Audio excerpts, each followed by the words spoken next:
Memang dari awal kan kita menganggap ini politik Indonesia itu nggak ada polanya, itu nggak ada dalam rumus comparative politics atau rumus politik ideologis itu yang menunjukkan bahwa ada peradaban di dalam politik kita. Dari awal kita tahu politik Indonesia itu tukar tambah, entah terbuka atau tertutup, isinya tukar tambah. Dan itu yang memungkinkan kita akhirnya menduga bahwa memang akan begitu. Anies itu diloloskan tanpa pengendalian istana. Kan kalaupun diloloskan itu dalam upaya untuk pengendalian tuh.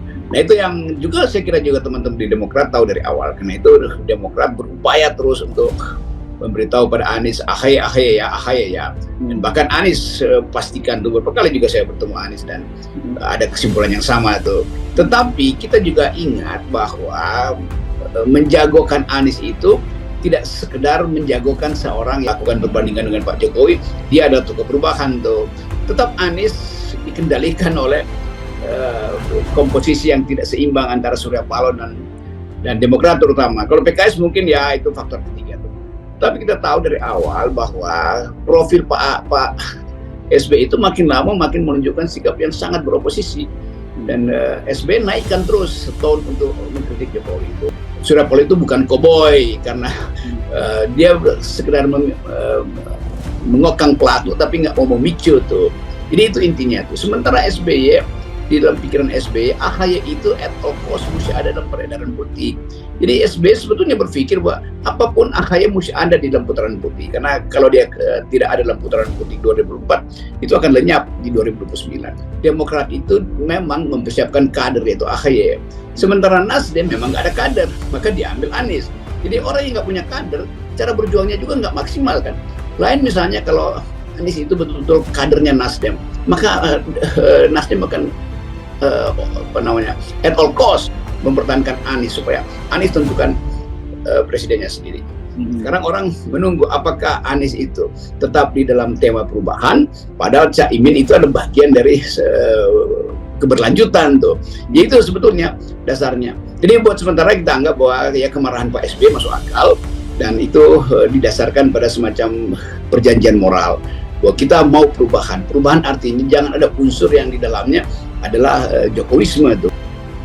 Ketua Umum Partai Nasdem, Surya Paloh angkat bicara terkait nasib koalisi perubahan untuk persatuan yang tengah goyah pasca muncul isu duet Anies Baswedan dengan Ketua Umum Partai Kebangkitan Bangsa, Muhaimin Iskandar alias Caimin. Surya Paloh mengatakan, koalisi pendukung Anies yang terdiri dari Partai Nasdem, Partai Demokrat, dan Partai Keadilan Sejahtera sampai ini masih eksis. Kendati demikian, Paloh mengaku tidak mengetahui bagaimana nasib koalisi perubahan untuk persatuan pada keesokan harinya setelah berganti bulan.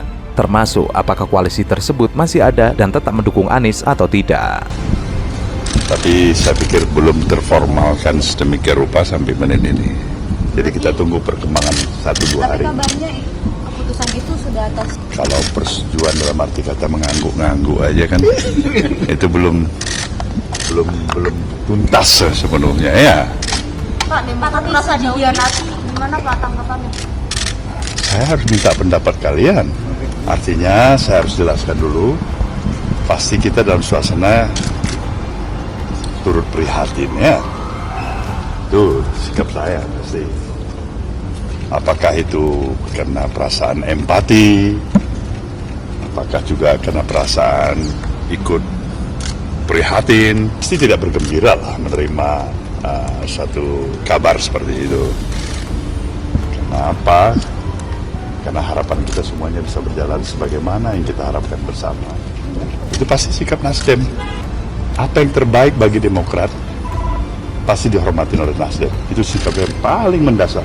Sebelumnya diberitakan, Partai Demokrat angkat bicara soal pertemuan Baca Pres Anies Baswedan dengan Ibunda Muhaimin Iskandar alias Caimin. Partai Demokrat menyebut ada persetujuan sepihak antara Nasdem dengan PKB yang akan menduetkan Anies dengan Caimin.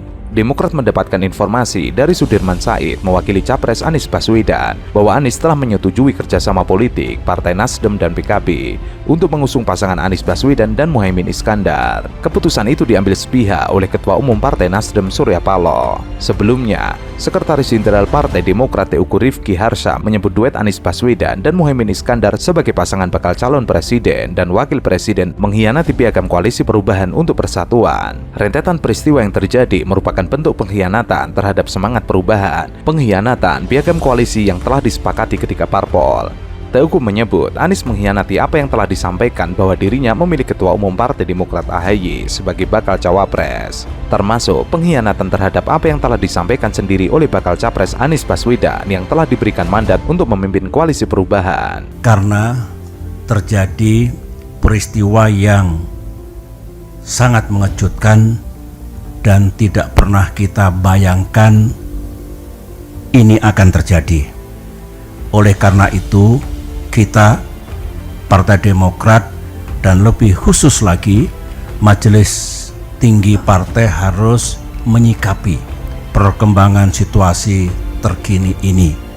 Ingat, sesuai dengan anggaran dasar Partai Demokrat, konstitusi partai, Majelis Tinggi bertugas dan berwenang untuk menentukan Partai Demokrat berkoalisi dengan partai mana dalam pemilihan presiden, sekaligus menentukan siapa capres dan cawapres yang hendak diusung oleh Partai Demokrat.